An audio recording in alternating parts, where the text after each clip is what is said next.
बिस्मिल्लाहिर्रहमानिर्रहीम। आज की जो हमारी वीडियो है वो है सूरह अलम नशरा। सूरह अलम नशरा एक मक्की सूरत है जो कि 8 आयतों पर मुश्तमिल सूरत है।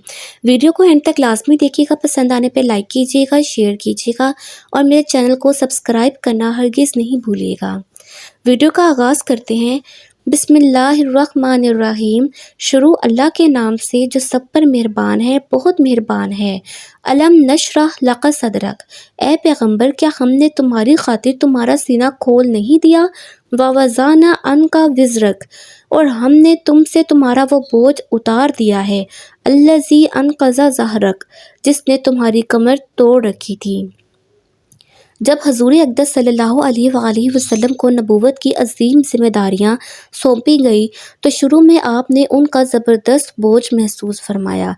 इस बोझ की वजह से शुरू में आप बेचैन रहते थे, लेकिन फिर अल्लाह ने आपको वो हौसला अता फरमाया जिसके नतीजे में आपने मुश्किल से मुश्किल काम इंतहाई इत्मीनान और सुकून के साथ अंजाम दिए। इस सूरत में अल्लाह ताला के इसी इनाम का तज़किरा है। वरफ़ाना लका ज़िक्रक, और हमने तुम्हारी खातिर तुम्हारे तस्करे को ऊंचा मकाम अता कर दिया। अल्लाह ताला ने हजूर सल्लल्लाहु अलैहि वसल्लम के मुबारक नाम को ये बुलंद मकाम अता फरमाया है कि दुनिया के हर खत्ते में 5 वक्त आपका मुबारक नाम अल्लाह ताला के साथ मस्जिदों से बुलंद होता है। नीज़ आपके मुबारक तस्करे दुनिया भर में इंतहाई अकीदत के साथ होते हैं और उन्हें एक अजीम इबादत करार दिया जाता है। फ़इन्ना मअल उसरि युसरा, इन्ना मअल उसरि युसरा।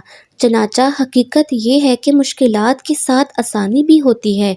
यकीनन मुश्किलात के साथ आसानी भी होती है।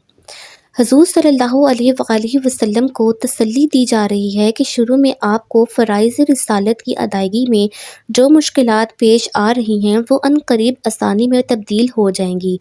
उसके साथ एक आम कायदे के तौर पर यह हकीकत बतला कर आम इंसानों को भी ये सबक दिया गया है कि दुनिया में मुश्किलात पेश आएँ तो ये समझ लें कि इनके बाद आसानी का वक्त भी आएगा।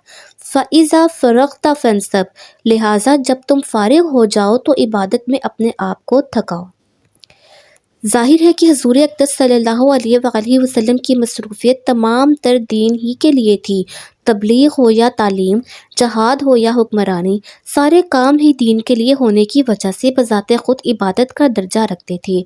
लेकिन फरमाया जा रहा है कि जब इन कामों से फ़राग़त हो तो ख़ालिस इबादत मसलन नफली नमाज़ों और ज़ुबानी ज़िक्र वग़ैरह में इतने लगिए कि जिस्म थकने लगे। इससे मालूम होता है कि जो लोग दीन की खिदमत में लगे हुए हों उनको भी कुछ वक्त ख़ालिस नफली इबादतों के लिए मखसूस करना चाहिए। इसी से अल्लाह ताला के साथ ताल्लुक़ मजबूत होता है और इसी से दूसरे दीनी कामों में बरकत पैदा होती है। व इला रब्बिका फरग़ब, और अपने परवरदिगार ही से दिल लगाओ। हमें अल्लाह ताला की इबादत का यहाँ पे बताया जा रहा है कि जितनी भी परेशानियाँ हों, जितनी भी मुश्किलात हों, हजूर सल्लल्लाहु अलैहि वसल्लम के साथ साथ हम तमाम मुसलमानों को इस बात की यकीन दहानी दिलाई जा रही है कि तमाम मुश्किलात के साथ आसानी भी होती है। तमाम मुश्किलों के साथ आसानी होती है, इस चीज़ के ऊपर हम लोगों को यकीन रखना चाहिए और अल्लाह ताला से मदद मांगते रहना चाहिए।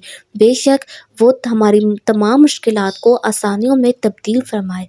जो लोग जहाँ कहीं भी मुश्किलों में फंसे हैं, तकलीफ़ों में घिरे हैं, या अल्लाह पाक सबकी मुश्किलात आसान फरमाए और सबकी तकलीफ़ें दूर फरमाए। जज़ाकल्लाह। ये थी मेरी आज की वीडियो पसंद आने पे लाइक करें और मेरे चैनल को सब्सक्राइब करना हरगिज़ नहीं भूलिएगा। जज़ाकल्लाह।